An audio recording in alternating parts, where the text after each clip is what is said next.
नमस्कार दोस्तों, आज से हम ज्योग्राफी की क्लास शुरू करते हैं और सबसे पहले एक महत्वपूर्ण टॉपिक के बारे में चर्चा करेंगे जिसका नाम है पृथ्वी। और इसमें हम अक्षांश देशांतर जो रेखाएं हैं उनके बारे में चर्चा करेंगे। तो सबसे पहले हम चर्चा करते हैं पृथ्वी की। पृथ्वी की आकृति कैसी है?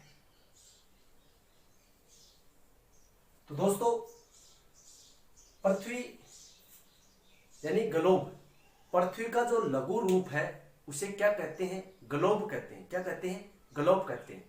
और भूगोल का जनक किसे माना जाता है? तो भूगोल का जनक हिक्केटियस को माना जाता है। किसको माना जाता है? हिक्केटियस को भूगोल का जनक माना जाता है, जबकि हेरोडोटस को हिस्ट्री का जनक माना जाता है, इतिहास का जनक माना जाता है। तो ज्योग्राफी का जनक किसे माना जाता है? तो हिक्केटियस को ज्योग्राफी का जनक माना जाता है। अब बात करते हैं हम पृथ्वी की आकृति कैसी है। तो दोस्तों, न्यूटन ने गुरुत्वाकर्षण बल का जो सिद्धांत था वो दिया था। न्यूटन ने पृथ्वी की आकृति को नारंगी के समान बताया। किसके समान बताया है? नारंगी के समान पृथ्वी की आकृति न्यूटन ने बताई है। इसके अलावा कोपरनिक्स ने पृथ्वी की आकृति गेंद के समान बताई है। यानी कोपरनिक्स के अनुसार पृथ्वी की आकृति कैसी है? तो गेंद के समान है। न्यूटन के अनुसार पृथ्वी की आकृति कैसी है? तो नारंगी के समान है। फिर अपन बात करें हर्शल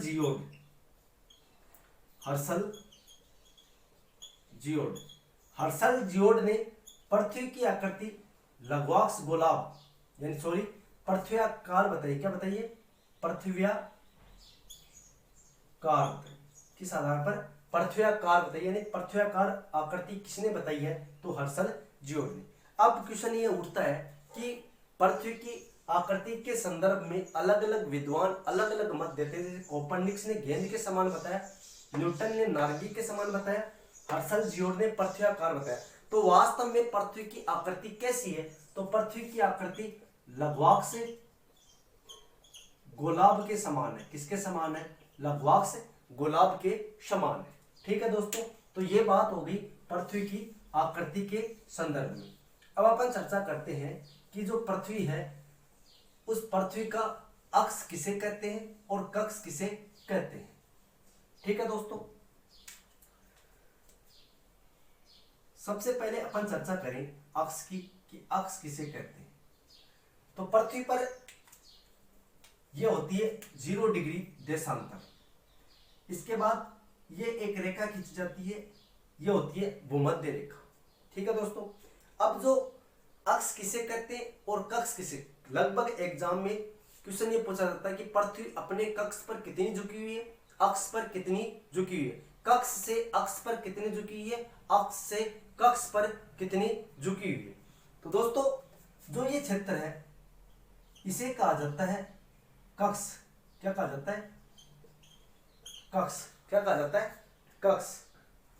इसे कहा जाता है अक्ष। क्या कहा जाता है? अक्ष। और इसे कहा जाता है कक्ष। जहां पर जैसे मान लो ये पृथ्वी है, जैसे ये पृथ्वी है और ये यहां पर घूम रही है, तो ये इसका क्या है? ये अपने अक्ष पर घूम रही है। ये अपने अक्ष पर घूम रही है। फिर ये कितनी दूरी जिस घूमने में, जिसे ऐसे घूम रही है, तो इस घूमने में ये कितनी दूरी को कवर कर रही है, तो ये क्या कहलाती है? इसकी कक्ष कहलाती है। ठीक है, जहां घूम रही है वो क्या है? अक्ष है। और जितनी दूरी में वो घूम रही है उसे कहते हैं कक्ष। तो पृथ्वी अपने अक्ष पर 23.5 डिग्री झुकी हुई है। कितने डिग्री? 23.5 डिग्री पृथ्वी अपने अक्ष पर झुकी हुई है, जबकि 66.5 डिग्री पृथ्वी अपने कक्ष पर झुकी हुई है। तो ये बात होगी कि पृथ्वी अपने अक्ष पर कितनी झुकी हुई है और कक्ष पर कितनी झुकी है। कई बार एग्जाम में क्वेश्चन पूछा गया है कि पृथ्वी अपने कक्ष से अक्ष पर कितनी झुकी है, तो कक्ष से अक्ष पर कितनी है? 23.5। कई बार थोड़ा सा घुमा के प्रश्न पूछ देता है कि पृथ्वी अपने अक्ष से कक्ष पर कितनी झुकी है, सीधा क्वेश्चन नहीं पूछा जाता। ठीक है दोस्तों, तो ये बात होगी अक्ष कक्ष और इसके आकृति की। अब अपन चर्चा करते हैं पृथ्वी की जो रेखाएं होती है, पृथ्वी पर काल्पनिक रेखाएं होती है। क्या होती है? काल्पनिक रेखाएं होती है, जिन्हें हम अक्षांश और देशांतर के नाम से जानते हैं। अब अक्षांश क्या होता है और देशांतर क्या होता है, तो सबसे पहले अपन चर्चा करते हैं अक्षांश की। किसकी चर्चा करते हैं? अक्षांश की। कि अक्षांश क्या होता है। तो दोस्तों ये पृथ्वी है, पृथ्वी को दो बराबर भागों में बांटने वाली रेखा क्या कहलाती है? भूमध्य रेखा। क्या कहलाती है? भूमध्य रेखा इसे कहते हैं। ठीक है, यानी पृथ्वी को दो बराबर भागों में बांटने वाली रेखा क्या कहलाती है? भूमध्य रेखा कहलाती है। और ऊपर वाले क्षेत्र को उत्तरी ध्रुव कहते हैं, जबकि दक्षिणी क्षेत्र को दक्षिणी ध्रुव कहते हैं। ठीक है दोस्तों, अब भूमध्य रेखा के समानांतर, भूमध्य रेखा के समानांतर खींची गई रेखाएं, भूमध्य रेखा के समानांतर खींची गई रेखाएं क्या कहलाती है? अक्षांश कहलाती है। क्या कहलाती है? अक्षांश कहलाती है। तो भूमध्य रेखा के समानांतर जो रेखाएं खींची जाती है वो क्या कहलाती है? अक्षांश कहलाती है। और इनकी कई बार एग्जाम में क्वेश्चन ये पूछा जाता है कि जो भूमध्य रेखा है इसके समानांतर, यानी ये दिशा कौन सी होगी? तो ये दिशा पश्चिम होगी, ये दिशा कौन सी होगी? पूर्व।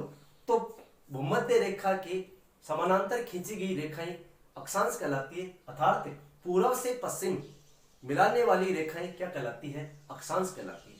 अब ये पृथ्वी पर कुल कितने अक्षांश है? तो ये 0 डिग्री है। क्या है ये? 0 डिग्री एक काल्पनिक रेखा है जिसे एपिसेंटर रेखा कहते हैं। इसे विषुवत रेखा या भूमध्य रेखा के नाम से जानते हैं। अब यहाँ पर अपन थोड़ा आगे चलते हैं, तो यहाँ से 0 से अपन जाते हैं, तो ये कोण कितने डिग्री का हो गया? तो ये कोण कितने डिग्री का हो गया? तो यहाँ तक ये है 90 डिग्री, और यहाँ पर भी क्या है? 90 डिग्री। तो 90 डिग्री उत्तर में और 90 डिग्री दक्षिण में। तो कुल अक्षांश रेखाएं, ये रेखाएं कितनी होगी? तो 90 उत्तरी ध्रुव की और 90 दक्षिणी ध्रुव की। तो टोटल मिला के कितनी होगी? 180। और एक रेखा भूमध्य रेखा, ये टोटल मिलाकर कितनी होगी? कुल हो गई 181। तो कुल अक्षांश रेखाएं कितनी होती है? तो कुल अक्षांश रेखाएं 181 होती है। ठीक है, फिर अपन बात करें कुल अक्षांश वृत्त। कुल अक्षांश वृत्त, कुल अक्षांश वृत्तों की अपन बात करें तो कुल अक्षांश वृत्त होते हैं 179। कितने होते हैं? 179। कुल अक्षांश वृत्त कितने होते हैं? 179। अब अपन चर्चा करें कुल अक्षांशों की, तो कुल अक्षांश कितने होते हैं? तो कुल अक्षांश होते हैं 180। कुल अक्षांश रेखाएं कितनी होती है? तो कुल अक्षांश रेखाएं 181 होती है। कुल अक्षांश वृत्त कितने होते हैं? 179 होते हैं। और कुल अक्षांश कितने होते हैं? तो 180 होते हैं। अक्षांश क्या करते हैं? अक्षांश किसी स्थान विशेष की स्थिति का पता लगाते हैं। किसी स्थान की स्थिति का पता हमें किससे लगता है? अक्षांश। और इन देशांतर रेखाओं से हमें किसी व्यक्ति की स्थिति का पता लगता है, किसी देश की स्थिति का पता हमें अक्षांश देशांतर रेखाओं से पता चलता है, जिन्हें हम लॉन्गिट्यूड और लैटिट्यूड कहते हैं। ठीक है दोस्तों, फिर अपन चर्चा करें, अब इस पृथ्वी पर अनेक रेखाएं होती हैं। क्या होती है? अनेक रेखाएं होती है, अनेक अक्षांश रेखाएं होती है।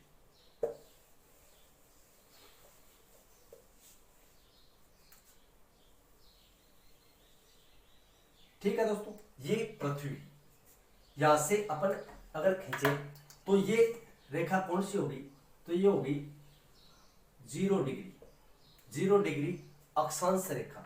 इसके बाद अपन चर्चा करें तो थोड़ा सा आगे चलते हैं, तो ये हो गई 23.5 डिग्री उत्तरी अक्षांश। ये कौन सी दिशा है? उत्तर। और ये कौन सी दिशा है? दक्षिण।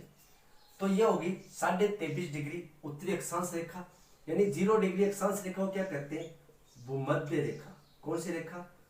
भूमध्य रेखा। और 23.5 डिग्री उत्तरी अक्षांश रेखा को क्या कहते हैं? करक रेखा। क्या कहते हैं? करक रेखा कहते हैं। उसके बाद थोड़ा सा ऊपर हम चलते हैं तो ये रेखा आ जाती है 66.5 डिग्री उत्तरी अक्षांश रेखा, जिसे हम आर्कटिक रेखा कहते हैं। क्या कहते हैं? आर्कटिक रेखा कहते हैं। ठीक है, फिर आगे अपन चलते हैं तो आगे जो रेखा आ जाती है वो आ जाती है उत्तरी ध्रुव, 90 डिग्री उत्तरी ध्रुव। उसी प्रकार हम इसे थोड़ा नीचे चलते हैं तो ये रेखा आ जाती है 23.5 डिग्री दक्षिणी अक्षांश। ये कौन सा अक्षांश है? दक्षिणी अक्षांश। इसे कहते हैं मकर रेखा। क्या कहते हैं?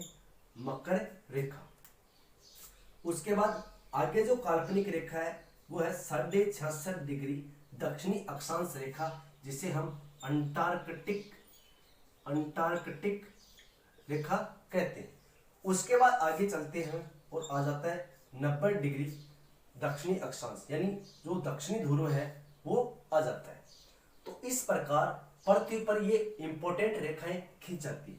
अब जो अक्षांश होते हैं, अब इन अक्षांशों के मध्य यानी दो अक्षांशों के मध्य दूरी, किनके मध्य? दो अक्षांशों के मध्य दूरी कितनी होती है? जैसे ये पृथ्वी है और इस पृथ्वी पर एक अक्षांश ये हो गया और एक अक्षांश ये हो गया। इन अक्षांशों के मध्य जो दूरी है वो कितनी होती है? तो वो 111 किलोमीटर होती है। कितनी होती है? 111 किलोमीटर दूरी होती है।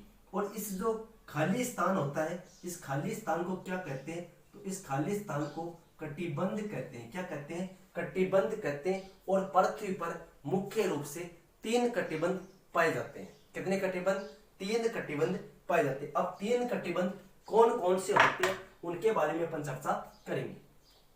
तो दोस्तों सबसे पहले अपन चर्चा करें तो 0 डिग्री से लेकर 23.5 डिग्री उत्तरी अक्षांश व 0 डिग्री से लेकर 23.5 डिग्री दक्षिणी अक्षांश, इनके जो मध्य का क्षेत्र है ये कहलाता है उष्ण कटिबंध। क्या कहलाता है? उष्ण कटिबंध। यहां पर सूर्य की किरणें सीधी पड़ती है।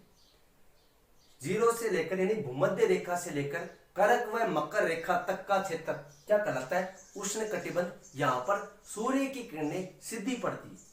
उसके बाद अपन चर्चा करें 23.5 डिग्री से लेकर 66.5 डिग्री, 23.5 डिग्री से लेकर 66.5 डिग्री उत्तरी अक्षांश व 23.5 डिग्री से लेकर 23.5 डिग्री दक्षिणी अक्षांश से लेकर 66.5 डिग्री दक्षिणी अक्षांश का जो क्षेत्र है ये कहलाता है शीतोष्ण कटिबंध। क्या कहलाता है? शीतोष्ण कटिबंध।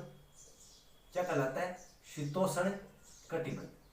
फिर अपन चर्चा करें 66.5 डिग्री उत्तरी अक्षांश से 66.5 डिग्री दक्षिणी अक्षांश, यानी 66.5 डिग्री उत्तरी अक्षांश व दक्षिणी अक्षांश से 90 डिग्री उत्तरी अक्षांश व दक्षिणी अक्षांश के मध्य का जो क्षेत्र कहलाता है वो कहलाता है शीत कटिबंध। क्या कहलाता है? शीत कटिबंध। कौन सा कटिबंध? शीत कटिबंध। यानी उत्तरी अक्षांश और दक्षिणी अक्षांश के जो मध्य क्षेत्र आता है, यानी 0 डिग्री भूमध्य रेखा से लेकर उत्तर में करक रेखा यानी 23.5 डिग्री उत्तरी अक्षांश व भूमध्य रेखा से लेकर 0 डिग्री उत्तरी अक्षांश से लेकर 23.5 डिग्री दक्षिणी अक्षांश का जो मध्य का क्षेत्र है ये क्षेत्र क्या कहलाता है? तो ये क्षेत्र उष्ण कटिबंध के नाम से जाना जाता है।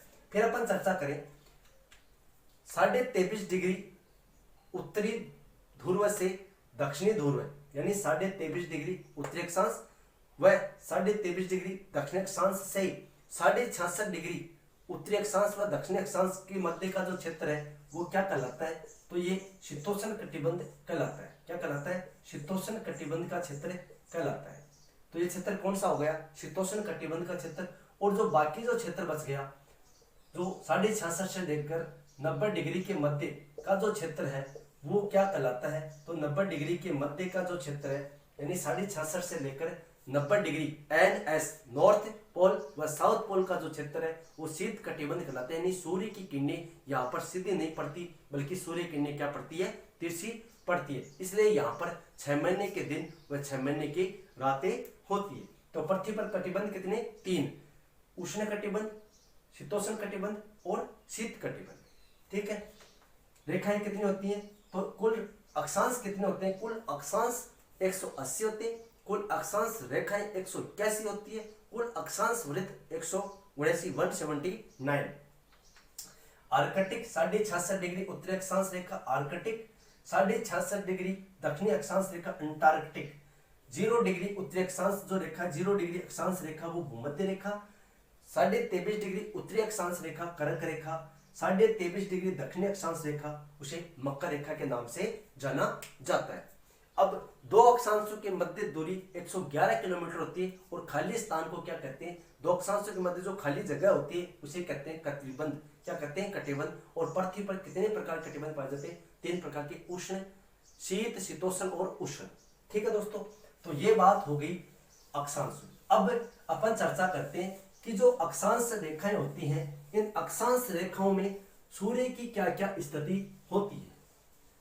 ठीक है दोस्तों, तो ये हो गया सूर्य, ये क्या हो गया? सूर्य, ये सूर्य है। इसके बाद ये हो गई अपनी पृथ्वी। ठीक है, यहां पर जो रेखा है ये है 0 डिग्री, यानी इसे कहते हैं भूमध्य रेखा। क्या कहते हैं? भूमध्य रेखा। फिर ये हो गई 23.5 डिग्री उत्तरी अक्षांश रेखा, ये हो गई 23.5 डिग्री दक्षिणी अक्षांश रेखा, और ये हो गई 66.5 डिग्री उत्तरी अक्षांश रेखा, और ये हो गई 66.5 डिग्री दक्षिणी अक्षांश रेखा, और ये नीचे क्या जाता है? 90 डिग्री दक्षिणी ध्रुव, ऊपर भी 90 डिग्री उत्तरी ध्रुव। ठीक है, अब क्या होता है?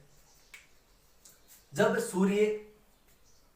पृथ्वी सूर्य के चारों ओर दीर्घ वर्ताकार पथ पर, कौन से पथ पर? दीर्घ वर्ताकार।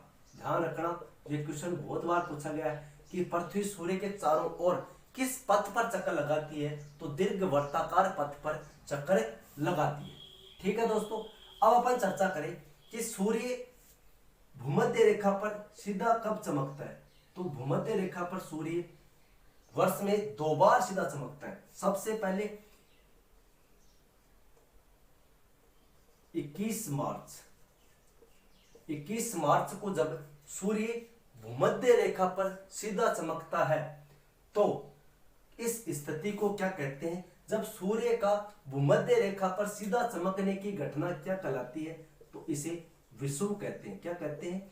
विषुव कहते हैं। जब सूर्य भूमध्य रेखा पर सीधा चमकता है तो उस स्थिति को क्या कहते हैं? विषुव कहते हैं। और भारत में उत्तरी ध्रुव में इस समय शरद जो बसंत ऋतु होती है उसका आगमन रहता है, और इस समय ये स्थिति 21 मार्च की स्थिति क्या कहलाती है? तो ये बसंत विषुव के नाम से जानी जाती है।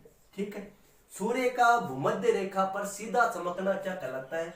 विषुव कहलाता है। और भारत में उत्तरी ध्रुव में या भारत में कौन सी ऋतु पाई जाती है इस समय? बसंत ऋतु। तो इस तारीख को, इस तिथि में जब सूर्य भूमध्य रेखा पर सीधा चमकता है तो उत्तरी ध्रुव में या भारत में क्या होती है? बसंत विषुव।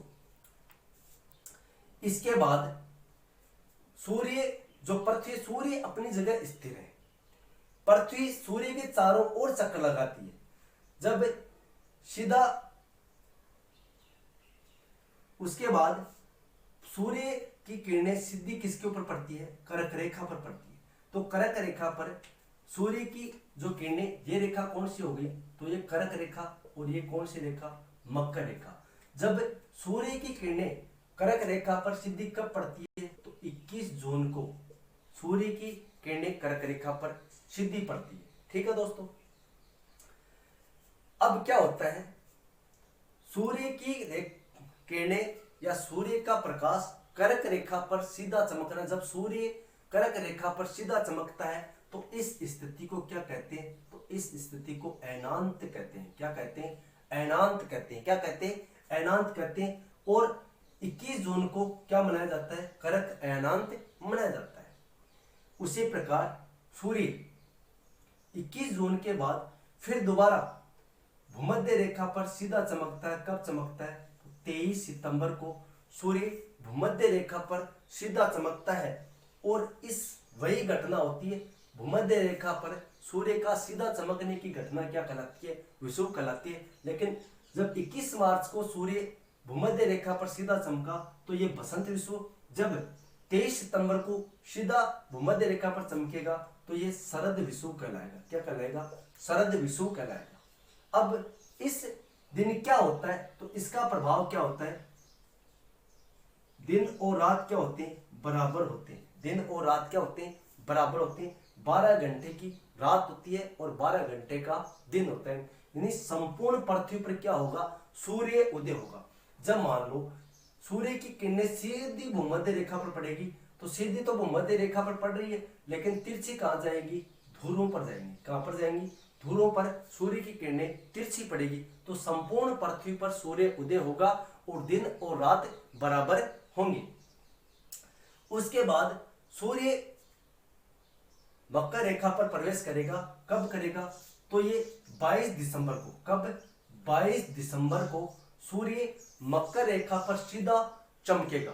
तो इस स्थिति में यहां पर क्या होगा? क्या प्रभाव पड़ेगा? जब कर्क रेखा पर सूर्य सीधा चमकता है तो इसमें क्या होता है कि 21 जून को उत्तरी गोलार्ध का सबसे बड़ा दिन होता है। सबसे बड़ा दिन वह सबसे छोटी रात होती है। ध्यान रखना, उत्तरी गोलार्ध का जब सूर्य 21 जून को कर्क रेखा पर सीधा चमकता है तो उत्तरी गोलार्ध का सबसे बड़ा दिन वह सबसे छोटी रात होती है, जबकि दक्षिणी गोलार्ध की विपरीत स्थिति होगी। 21 जून को दक्षिणी गोलार्ध की सबसे बड़ी रात और सबसे छोटा दिन। तो छोटा दिन कहां होगा? तो छोटा दिन कहां होगा? दक्षिणी ध्रुवों पे होगा और बड़ा दिन कहां होगा? उत्तरी ध्रुवों पर होगा। तो बड़ा कहां होगा? यहां पर, और छोटा कहां पर होगा? दक्षिणी ध्रुव पर होगा। ठीक है, तो लगभग 13 से 14 घंटे का दिन होता है और लगभग 10 से 11 घंटे की क्या होती है? कर्क रेखा पर रात होती है। यानी दिन यहां पर जब सूर्य 21 जून को कर्क रेखा पर सीधा चमकेगा तो उत्तरी गोलार्ध में दिन बड़े होंगे जबकि दक्षिणी गोलार्ध में दिन छोटे होंगे। यहां पर उत्तरी गोलार्ध में रातें छोटी होगी जबकि दक्षिणी गोलार्ध में रातें बड़ी होगी। जब सूर्य मकर रेखा पर सीधा चमकेगा तो इसका विपरीत होगा। तो मकर रेखा पर सूर्य सीधा कब चमकता है? तो 22 दिसंबर को चमकता है। तो 22 दिसंबर उत्तरी गोलार्ध का सबसे छोटा दिन। सबसे छोटा दिन कौन सा होता है उत्तरी गोलार्ध का? तो सबसे छोटा दिन होता है 22 दिसंबर। जबकि दक्षिणी गोलार्ध का सबसे बड़ा दिन कौन सा होता है? तो 22 दिसंबर दक्षिणी गोलार्ध का सबसे बड़ा दिन, सबसे छोटी रात होती है, जबकि उत्तरी गोलार्ध की सबसे बड़ी रात वह सबसे छोटा दिन होता है। तो ये थे अक्षांश रेखाओं के प्रभाव। अब अक्षांश रेखाएं, क्योंकि सूर्य उत्तर में नहीं जाता और न ज्यादा दक्षिण में जाता, सिर्फ कहां तक? 23.5 डिग्री 66 डिग्री तक, यानी कर्क रेखा तक ही जाता है। उसके बाद वापस लौट आता है। तो 3-3 महीने का इसमें प्रभाव देखने को मिलता है। ठीक है, जैसे मार्च में आ गया 21 मार्च को, फिर अप्रैल मई जून, फिर जून में वापस आ जाएगा। किस पर? कर्क रेखा। फिर आएगा दोबारा 3 महीने से, जून के बाद जुलाई अगस्त सितंबर में वापस कहाँ गया? भूमध्य रेखा। फिर 3 महीने से सितंबर अक्टूबर नवंबर दिसंबर में वापस कहाँ गया? दिसंबर में मकर रेखा पर। फिर 3 महीने जनवरी फरवरी मार्च में फिर वापस कहाँ गया? भूमध्य रेखा पर। ठीक है दोस्तों, तो ये थी अक्षांश रेखा। अगले वीडियो में हम देशांतर रेखाओं के बारे में चर्चा करेंगे। तो मिलते हैं नेक्स्ट वीडियो में, तब तक के लिए जय हिंद जय भारत।